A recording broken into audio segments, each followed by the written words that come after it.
آج کا واقعہ احمد کے بارے میں ہے، تو پلیز ویڈیو کو آخر تک ضرور دیکھیں اور ہمارے چینل کو سبسکرائب ضرور کریں۔ گاؤں کے مٹی سے بنے کچے مکان کے دروازے پر کھڑی زینب دور کسی گہرے خیال میں گم تھی۔ یہ گاؤں، جس کا نام ساہیوال کا کنارہ تھا، پہاڑوں اور سبز کھیتوں سے گھرا ہوا تھا۔ زینب ایک خوبصورت اور پرکشش عورت تھی، لیکن اس کی آنکھوں میں چھپے دکھ اور غم کوئی بھی دیکھ سکتا تھا۔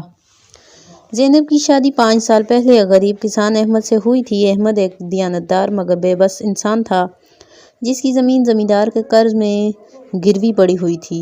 زینب کو شادی کے بعد معلوم ہوا کہ احمد کے سر پر صرف قرض کا بوجھ ہی نہیں، بلکہ گاؤں کے زمیندار نواب سکندر خان کا خوف بھی تھا۔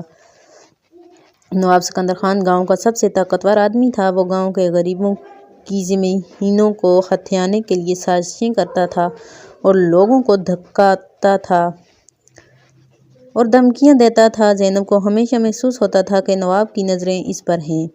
ایک رات زینب چولہے کے پاس بیٹھی روٹی پکا رہی تھی کہ احمد گھبرایا ہوا گھر میں داخل ہوا۔ اس کے ہاتھ کانپ رہے تھے اور ماتھے پر پسینہ تھا۔ زینب، ہمیں یہاں سے بھاگنا ہوگا۔ نواب خان نے مجھے اپنے کھیت فروخت کرنے کا کہا ہے اور انکار پر دھمکی دی ہے کہ وہ ہمیں زندہ نہیں چھوڑے گا۔ زینب نے خوفزدہ ہو کر احمد کی طرف دیکھا، لیکن اس کے چہرے پر ہمت کی ایک جھلک بھی تھی۔ احمد، ہم کہاں جائیں گے؟ ہم تو پہلے ہی خالی ہاتھ ہیں۔ احمد نے کوئی جواب نہیں دیا، مگر وہ جانتا تھا کہ وہ نواب خان کی بات نہیں مانتا تو اس کی اور زینب کی زندگی خطرے میں پڑ سکتی ہے۔ ایک دن زینب قریبی کنویں سے پانی بھرنے گئی تو اس نے نواب خان کے ملازموں کو کچھ سرگوشیاں کرتے ہوئے سنا۔ وہ کہہ رہے تھے، نواب صاحب نے زینب کے بارے میں کہا کہ اگر احمد زمین بیچنے پر راضی نہ ہو تو زینب کو اٹھا لیا جائے۔ زینب کا دل دہل گیا۔ وہ پانی کا گھڑا چھوڑ کر فوراً گھر کی طرف دوڑ پڑی۔ احمد کو ساری بات بتائی اور دونوں نے فیصلہ کیا کہ وہ نواب خان کے خلاف کچھ نہ کچھ کریں گے، چاہے اس کی قیمت کچھ بھی ہو۔ ایک رات زینب نے گاؤں کی دوسری مظلوم عورتوں کو جمع کیا۔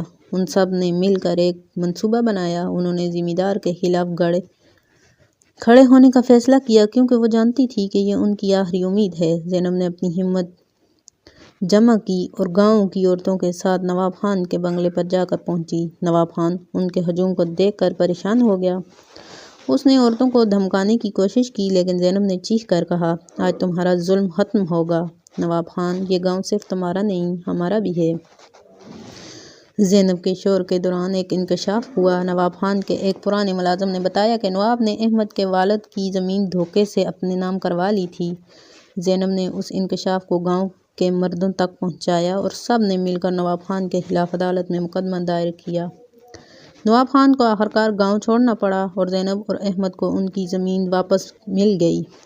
زینب نے اپنی ہمت اور بہادری سے نہ صرف اپنی زندگی بچائی، بلکہ گاؤں کے لوگوں کو بھی ظلم سے آزاد کروا دیا۔